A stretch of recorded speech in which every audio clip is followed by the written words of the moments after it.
저는 응답이 필요할 때면 시편을 읽습니다. 시편은 저에게 하나님의 음성을 들려주는 응답을 받는 굉장히 귀한 채널이고 도구입니다. 시편을 읽다 보면 받는 응답은 내가 원하는 것이 이루어지는 그 모습보다는 이때 하나님이 뭘 원하시는가, 그리고 내가 추구하는 바가 하나님과 일치하는가 다른가, 이런 것으로 교정해 주시는 응답인 것 같습니다. 한 5주 전쯤에 중국에 다녀왔는데 좀 어려운 그 여정이었어요.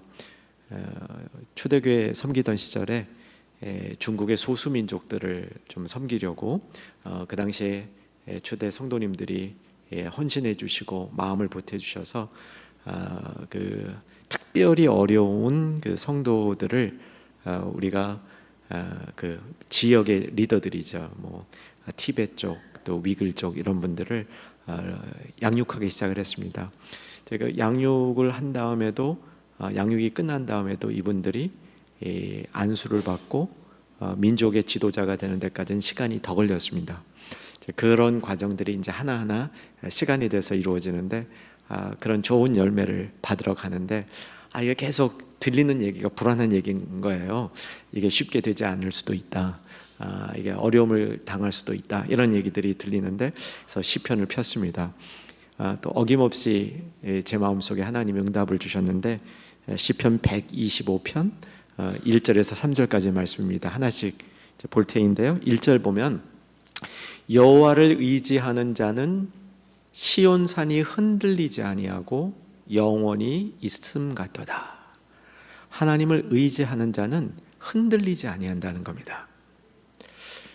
다음 절로 넘어가 보니까 산들이 예루살렘을 두rum같이, 예루살렘이라는 성이 실제로 보면 산으로 둘러서 있어요. 그게 시온산입니다. 예루살렘이 이렇게 분지처럼 있고 산들이 쭉 두르고 있는데 그래서 천원연의 요새이죠.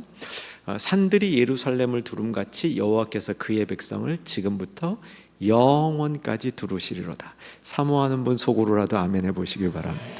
이게 아멘 하는 대로 될 가능성이 많이 있습니다. 이게 성경에 나오는 울타리 보호라는 건데요. 하나님이 이제 우리를 보호해 주실 때 이제 세 종류의 보호가 성경에 나타나요. 뭐 그 이상도 있는데 때로는 독수리가 자기 새끼를 탁 땅에 떨어뜨리고 가면서 이렇게 날개로 구원하는 것처럼 독수리 보호죠. 이거는 벼랑 끝에 떨어질 것 같은데 하나님이 구해 주시는 보호예요. 그 다음에 까마귀 보호가 있죠. 까마귀 보호는 먹을 게 없는데 먹을 거를 좀 기적적으로 공급해 주시는 보호, 이거 까마귀 보호입니다. 세 번째가 울타리 보호인데 제일 중요한 보호입니다. 하나님이 이렇게 쫙 둘러 쳐주시는 거예요. 근데 이 보호의 특징은 보호를 받으면서 자신이 보호를 받는다는 걸 몰라요. 울타리가 멀리 있기 때문에 내가 울타리의 보호를 받고 있는 사실을 잘 모르는 거죠. 뭐 여기 계신 분들 중에도 내가 오늘 내가 운전 잘하고 계획해서 이 자리까지 왔다 이렇게 생각하시는 분이 대반이겠지만 하나님이 그 과정 속에서도 울타리로 보호해 주셨음을 알면 더 큰 은혜죠. 예루살렘을 시온산이 두른 것처럼 이렇게 하나님이 방패와 두루마기로 하나님의 백성들을 둘러주신다는 겁니다. 저도 이게 도움이 되는 거예요. 하나님이 지켜주시겠구나. 근데 이제 3절에 가니까 한번 같이 3절을 읽으면 좋을 것 같습니다. 읽어보시겠어요? 악인의 규가 의인들의 땅에서는 그 권세를 누리지 못하리니 이는 의인들로 하여금 죄악에 손을 대지 아니하게 함이로다. 악인의 규, 악인의 통치권이란 말이에요. 악인의 힘, 악인의 그 어마어마한 힘. 저한테는 그때 중국 공산당이었어요. 그 힘이 의인의 땅에서는 힘을 못 쓴다는 거예요. 여기 악인의 규라고 그랬잖아요. 이 규가 제 규자입니다.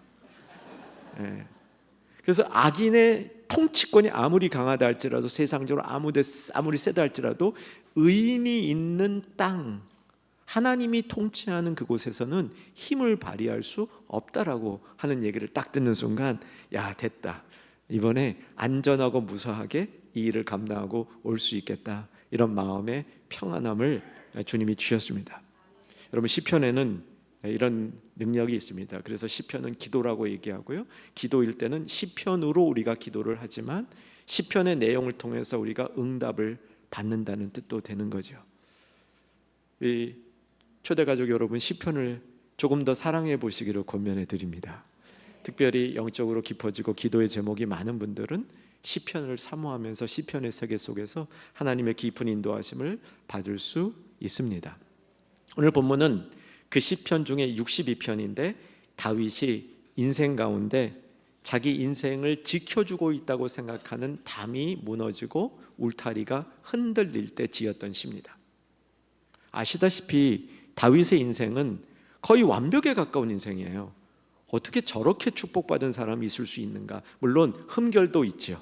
우리들이 잘 아는 흠결, 밧세바라는 여인과 간음을 하고 그 여인을 취하기 위해서 그 여인의 남편을, 자기에게 충성하는 충신을, 우리야를 죽인 적도 있고요, 인구 조사 등의 여러 가지 하나님 앞에 잘못한 일도 있지만 그 인생의 담이 무너지고 울타리가 흔들린 것 같은 이 상황은 언제 경험했다고 보이냐면, 아들 압살롬이 아버지 대신 왕 되겠다고, 아들 압살롬이 아버지 대신 왕 되겠다고, 또 왕인 다윗은 아들이 그런데 물려줄 수도 있는데 또 그거 안 물려주겠다고 도망가면서 그 사이에 경험했던 이 다윗 영혼의 애환을 담고 있는 시편이 시편 62편인데 요 한 구절로 그 내용이 다 담겨 있습니다. 3절 같이 한번 읽었으면 좋겠는데요. 3절 읽으십시다.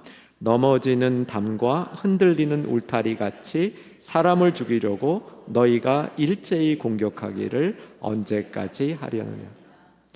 인생이 무너지는 것 같은 겁니다. 여러분은 이런 경험 해보십니까? 내 인생의 담이 무너지고 울타리가 흔들린 것 같은 그런 인생 경험 해보십니까? 아마 한 40년만 살았어도 이런 경험 한두 번은 해보셨을 거예요. 내가 그렇게 믿던 내 건강이라는 담, 내 친구라는 울타리, 부모라는 담, 내가 가지고 있는 재능이라는, 내가 가지고 있는 경험이라는 울타리가 무너지는 것 같은 경험을 해보신 적이 있을 겁니다. 여기 한번 이 표현이요, 원어로 보면 시적이 굉장히 동영상 같아요. 담이 막 흐물흐물 무너지고 울타리가 막 흔들흔들하고 이런 모습에 더 강렬함이 담겨 있는 표현인데 우리 인생에도 이런 때가 있을 겁니다. 제가 책을 한 권 소개해드리고 싶은데요, 삶이 뜻대로 안 될 때라는 책입니다. 카일 아이들먼이라는 저자이고요. 저자는 대단히 유명한 분은 아닌데 저분 쓴 책들이 가끔 우리에게 마음에 이렇게 도전이 주는, 여러분 읽기 쉬운 경건서적에 속합니다. 질문해 드릴게요. 여러분 삶이 뜻대로 되고 있으십니까? 안 되십니까? 제가 초대 교회 와서 느끼는 게요, 여러분 표정이 가능한 내 상패를 안 들키겠다 이렇게 작정을 하고 앉아 계시는 분 같아요. 네, 뻔해요. 뻔해. 이 중에 삶이 뜻대로 안 되는 분이 더 많아요. 뜻대로 되는 분이 제법 있으셔요. 근데 그 중에 반절은 속고 있는 겁니다. 뜻대로 되는 게 아니라 그냥 무감각하게 지나가는 걸 가능성이 더 많아요. 그래서 저 책은 내용이 어떻든 간에 책 제목이 압권이야. 그래서 여러분 안 읽으시대로요, 저런 책 타이틀이 있다. 삶이 뜻대로 안 될 때. 그러니까 질문하는 거예요. 그럼 어떻게 하겠냐는 질문이잖아요. 그죠? 여러분 다 읽지 않으셔도 되도록 제가 2분 안에 요약해 드리겠습니다. 삶이 뜻대로 안 될 때 저 저자는 항복하라는 겁니다. 자기 항복을 하라는 거예요. 삶이 뜻대로 안 된다는 그 정의가 무슨 뜻이냐면, 내가 알고 있는 방법을 동원하는데 그게 안 먹히는 때예요. 그게 삶의 뜻대로 안 되는 겁니다. 전에 자녀들과 갈등이 있을 때 이 방법만 쓰면 아이들이 다 내 뜻대로 해줬는데 어느 날 보니까 이 아이들이 그 방법을 안 받아들여, 안 먹혀. 그럴 때가 있죠. 몸이 조금 피곤하면 전에는 이런 방법을 쓰면 회복이 됐는데 어느 날 안 먹히는 거예요. 그게 전에 관계에 문제가 있을 때 요 정도로만 해결하려면 되는데 안 되고, 이런 내가 기존에 알고 있는 방법이 먹히지 아니할 때, 이때가 삶이 뜻대로 안 될 때라는 거예요. 여러분 그때 있으시죠? 지금도 그런 때인 분들이 꽤 많으시죠? 정상이에요. 정상입니다. 삶이 뜻대로 안 될 때 이 저자는 자기 항복을 하라고 얘기합니다. 왜냐하면 내가 내 방법을 붙들고 있기 때문에, 내가 내 방식대로 하려고 했기 때문에 거기에 한계가 도달한 거거든요. 그 도달한 한계 속에서 계속 더 발버둥치지 말고 그 한계를 벗어나기 위해서 자기 자신을 항복하라고 얘기하는 겁니다. 항복과 함께 무엇을 하라고 권하냐면 복음의 출발선에 다시 서라는 겁니다. 다시 시작이에요. 리셋이죠. 여러분 모르는 거 아니에요. 대부분 아셔요. 내가 리셋해야 된다, 다시 시작해야 된다. 근데 좀 더 분명하게 복음의 출발선에 다시 서는 거예요. 그냥 다시 서는 게 아니라 그냥 내가 싫어 훑어놓고 한 번 더 하는 게 아니고 복음의 출발선 위에 다시 서는 것, 이것이 삶의 뜻대로 안 될 때, 내 방법이 통하지 아니할 때 취할 수 있는 지혜로운 성경의 방법이라고 가르쳐 주는 겁니다. 그 전에 내 삶이 뜻대로 안 될 때 진단할 때 진단법이 있습니다. 진단법이 낙심, 피로, 분노, 불안, 이런 것들이 자기 삶에 가득 나타나기 시작할 때 이게 삶이 뜻대로 안 되는 징조라는 겁니다. 다시 한번, 낙심, 피로, 분노, 불안 등인 겁니다. 재밌는 그 리포트가 있었는데요. 참고로 1절 1부와 2부 때는 얘기 안 했던 얘기입니다. 심리학자들이 한 연구 가운데 사람이 느끼는 감정이 100가지가 넘는데요. 아주 세분하면 100가지가 넘는데요. 근데 실제로 구분하는 감정은 딱 3가지래요. 슬프다, 기쁘다, 열받는다. 열받는 일이 자주 있으세요? 삶이 뜻대로 안 될 때 우리는 열받는 일이 많아져요. 그럼 어떻게 하시겠습니까? 자기 항복하고 복음의 출발선에 다시 서는 지혜로운 성도 되라는 겁니다. 자, 그럼 복음의 출발선에는 어떻게 했습니까? 오늘 시편 기자 다윗이 했던 그 방법을 적용해 보십시다. 담이 무너지고 울타리가 흔들리는 것 같은 영적인 이 혼돈을 경험하면서 다윗은 2가지를 노래합니다. 첫째는 잠잠히 하나님 앞에 설 것이다.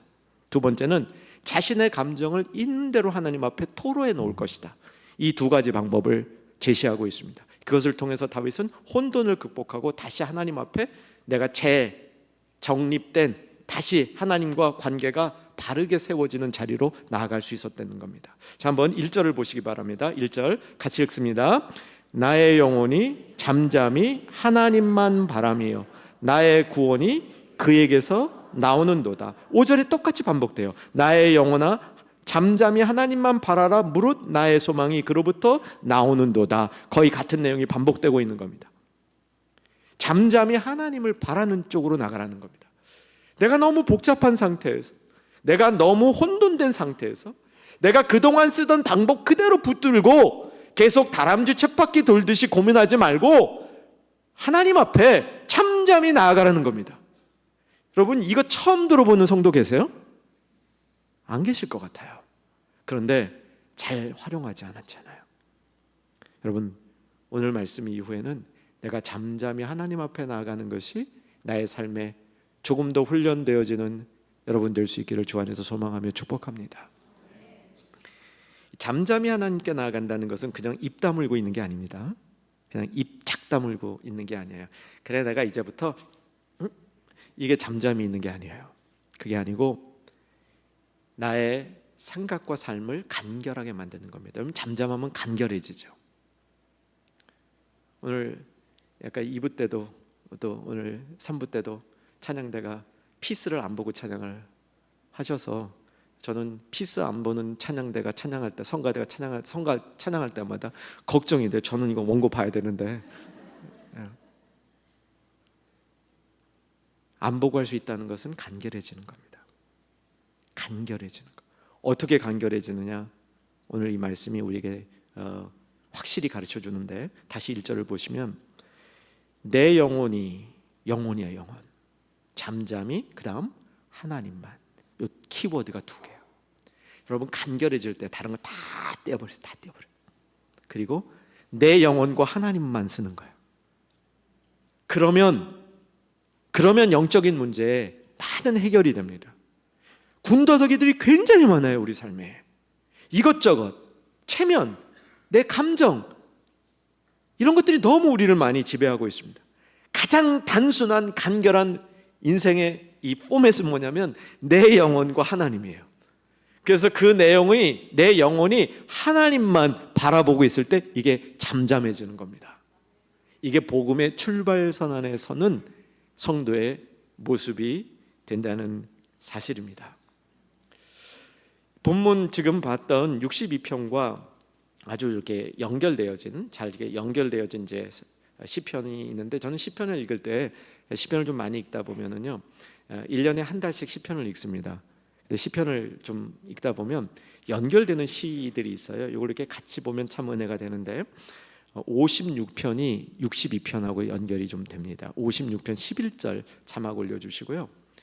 56편 11절 이 부분 제가 읽어갈게요.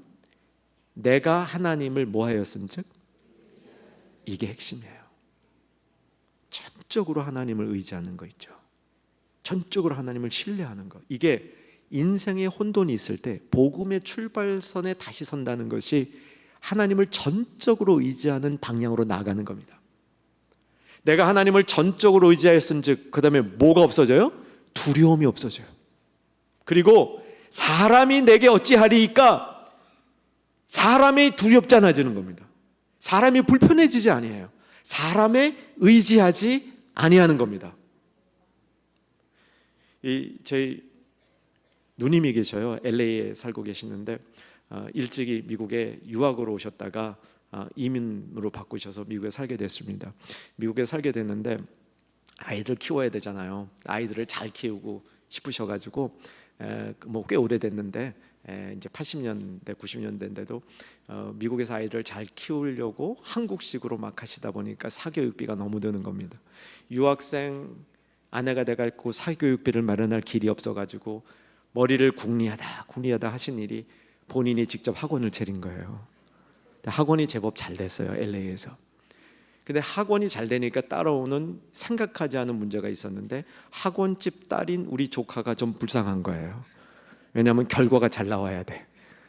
그래서 우리 조카가 이제 대학 갈 때가 돼가지고 그쪽 서부에 사는 사람들은 그 서부에 있는 S 대학을 가기를 되게 원합니다. 스탠포드라고. 근데 우리 조카가 거기에 갈 실력이 될까 말까 했는데 지원을 했다가 안 됐어요. 지원을 했다가 안 되니까 우리 누님이 들어 누웠어요. 근데 제가 신방을 갔는데 이러도 안 나. 근데 이게 뭐 별 여러분 아닌 것 같지만 그 당시에 저희 누님이 제가 담임 목사인 교회에 막 시무 권사 됐던 분인데, 담임 목사가 가는데 권사가 이러도 안 나. 근데 이러도 안 나던 권사님이 일어났다는 소문을 듣고 찾아갔어요. 어떻게 해결을 했는가 보니까 우리 조카보다 공부 더 잘한 애도 안 됐다는 얘기를 듣고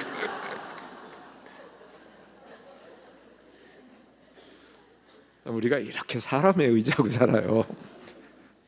이렇게 사람에 의지하고 삽니다.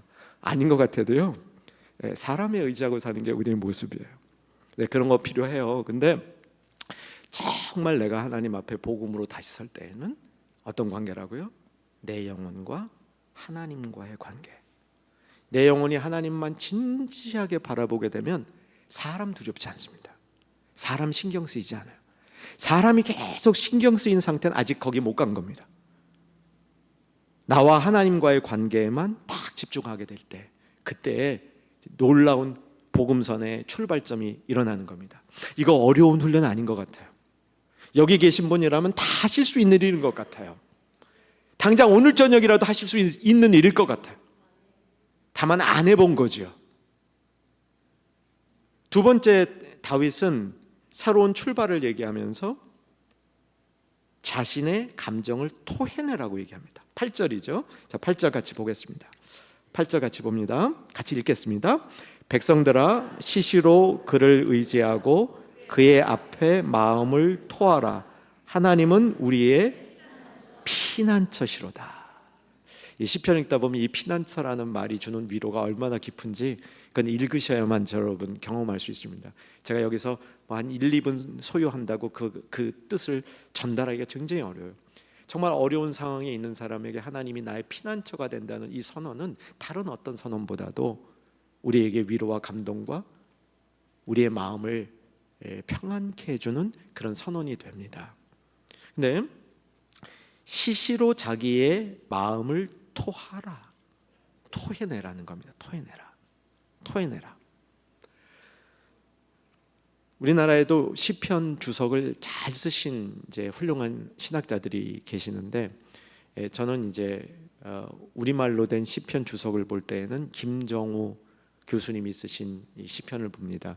총신대 은퇴 교수신데요, 시편 전권을 주석을 하셨는데, 그분이 주석하신 내용을 보게 되면 여기에 감정을 토하라는 말과 가장 근접하게 연결된 성경의 다른 자리는 하나가 애가 없어서 하나님 앞에 기도할 때 있었던 모습과 일치한다, 이렇게 주석을 하셨어요. 여러분, 하나는 누군지 알죠? 사무엘의 어머니입니다. 하나는 꽤 괜찮은 여성이었습니다. 모든 게 거의 모든 게 불편함이 없었어요. 우선 인물도 굉장히 좋았던 것 같고요. 남편이 성공적이었고 그 남편의 사랑을 받았습니다. 저희 이민 목회를 좀 제법 했는데요, 이민자로 한 30년 이상 살았고 이제 이민교회 담임 목회를 18년 했는데, 이민자의 가정 이렇게 들여다보면 멀쩡해 보여도 아픈 손가락 하나씩 다 있더라고요. 그게 어떤 모습의 아픈 손가락인지는 가정마다 달라요. 근데 있어요. 이 한나가 딱 그런 사람이야. 자기가 다 괜찮아. 그런데 애가 없는 아픈 손가락이 있습니다. 근데 그게 이 여인에게 엄청나게 이게 바더가 됐어요. 자기를 참 힘들게 만들었어요. 어떤 사람은 애가 없어도 힘들지 않을 수 있습니다. 그런데 애가 없다는 게 이 여인은 정말 힘들게 만들었어요.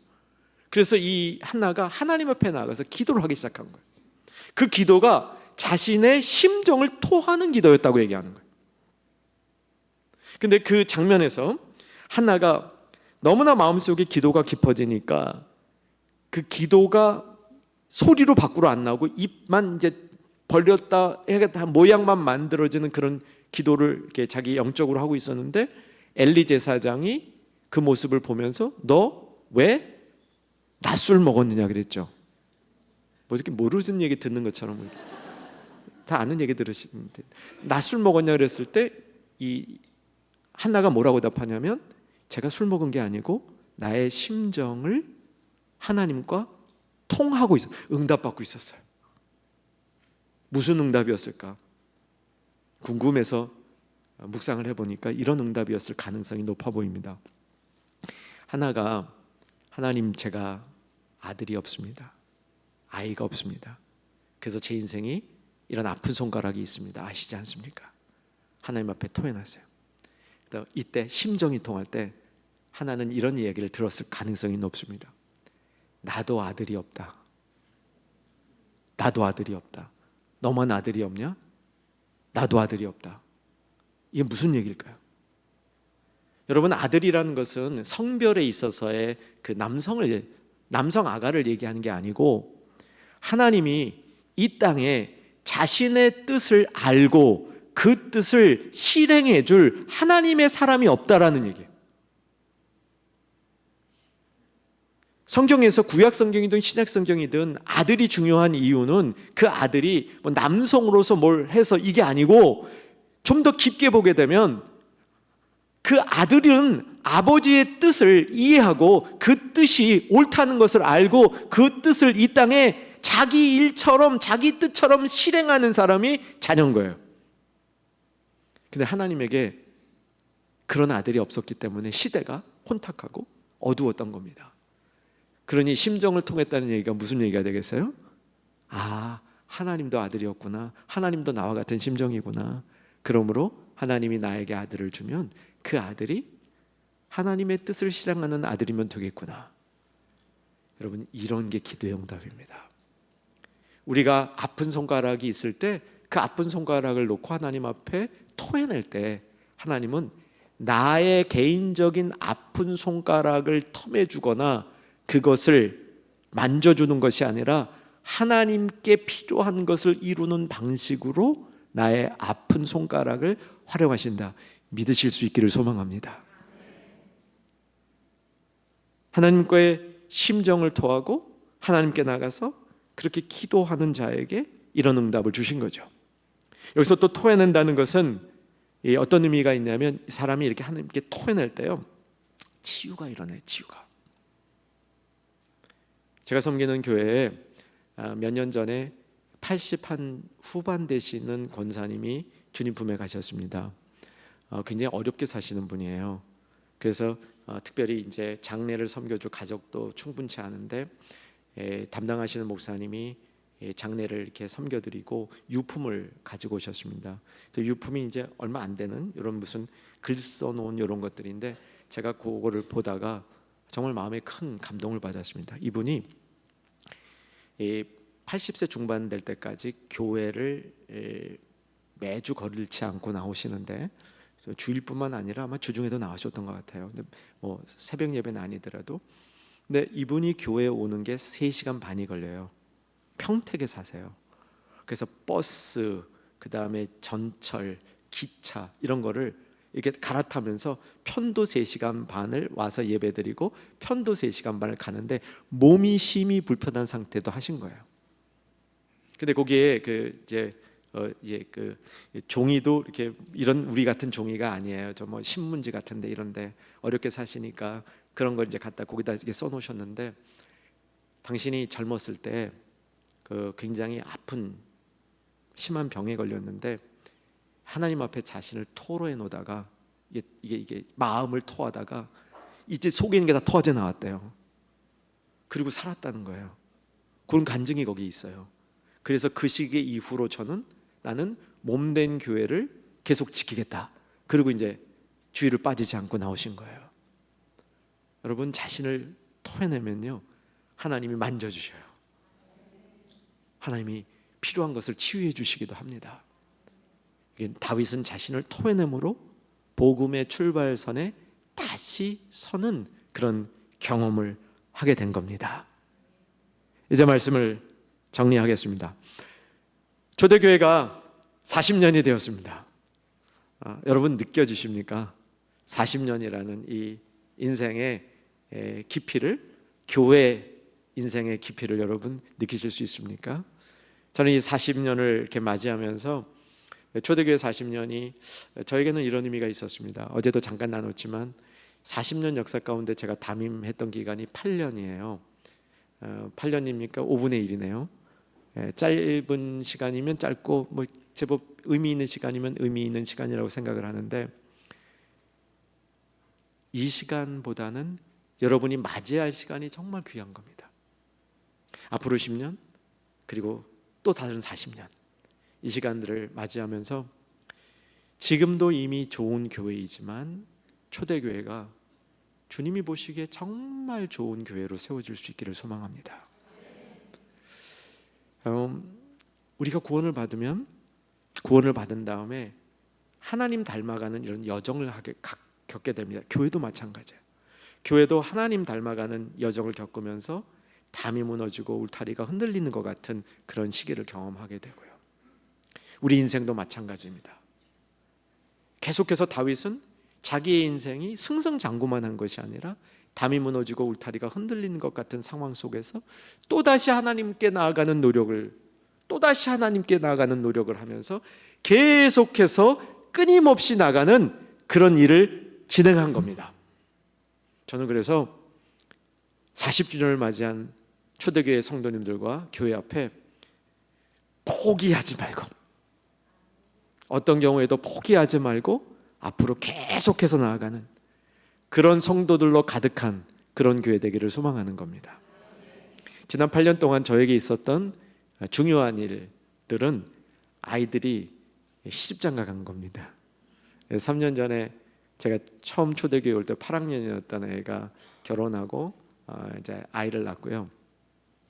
오빠가 아들인데 아들도 작년에 결혼을 했습니다. 그 며느리를 보면서 저희 되게 기뻤어요. 자랑질 하려고 그러는 게 아니고 우리 며느리는 아버님이 목사님이신데 친할아버지, 외할아버지 다 목사인 가정에서 자랐습니다. 근데 그 아버지, 저한테 사돈 되시는 목사님은 LA에서 30년 가량 홈레즈 사역을 하시는 분이세요. 그러니까 은퇴하고도 계속하세요. LA 지리에 익숙하신 분들은 메가더 팍이라는 그 장소를 아실 겁니다. 메가더 팍 주변은 완전히 그 마약하는 사람들로 이렇게 가득한 지역이거든요. 거기서 지금 30년 넘게 이 홈레즈 사역을 하고 계셔요. 그래서 홈레즈 사역을 하시면서 이제 저랑 만나면 이런 말씀을 자주 하세요. 때가 참 부족해서 홈레즈 사역을 하는데 사랑이 참 모자른다. 그럼 어떤 말씀이냐면 뭐 커피 같은 거 이렇게 끓여가면요, 설탕을 그냥 무대기로 집어넣는 사람이 있대요. 커피 크림을 그냥 이 컵에 가득하도록 집어넣는 사람이 있대요. 뭐 사실 그 돈으로 따지면 얼마 큰 돈 아닐 것 같은데 그런 사람 보면 그렇게 밉대. 근데 아직도 밉대. 아직도 30년 동안 계속 밉대요. 이게 안 바뀐대요. 그래서 제가 그 말씀을 듣고 있다가, 그러면 가장 즐거웠던 일은 뭡니까? 저는 뭐 이런 열매가 맺어지고 뭐 이런 말씀하시려는데 30년 동안 제가 포기하지 않고 이 일을 하고 있다는 사실이래요. 아멘 하시는 분들은 정말 영적으로 반짝이는 분들이에요. 그게 쉽게 아멘이 안 돼요. 그냥 전 뭉클했어요. 내가 포기하지 않고 이 일을 할 수 있다는, 그게 하나님이 주시는 가장 큰 기쁨이라는 거. 그 홈레즈 사역을 하면서 여러분, 신앙은 이겁니다. 포기하지 않는 거예요. 담은 무너지게 돼 있고 울타리는 흔들리게 돼 있습니다. 여러분 인생에 담이 무너지는 것 같은, 울타리가 흔들리는 것 같은 상황은 또 올 겁니다. 어쩌면 앞으로 올 것은 지금 경험한 것보다 더 센 게 올 수도 있어요. 근데 껐떡없다고 전 믿습니다. 잠잠히 내 영혼이 하나님을 바라는 것과 그런 상황이 있을 때 피하는 것이 아니라 하나님 앞에 토해내는 그런 신앙의 자리에 있을 때, 내가 가지고 있는 내 개인적인 개인기 포기하고 하나님 앞에 다시 복음의 출발선상에 있을 때, 우리의 신앙은 이렇게 발전해 나가는 겁니다. 저는 뉴저지 초대교회가 절대 주님의 일을 감당하는 일을 포기하는 일이 없도록 이 땅에 가장 복된 교회로서 세워지는 그 열망을 포기하는 일이 없기를 소망합니다. 그리고 세워주신 우리 박찬석 담임 목사님과 함께 여러분들이 여러분에게 주어진 모든 시간 동안 포기하지 아니하고 앞으로의 주어진 기간을 힘차게 달려가는 축복이 몸된 교회에 있기를 주의 이름으로 축원합니다.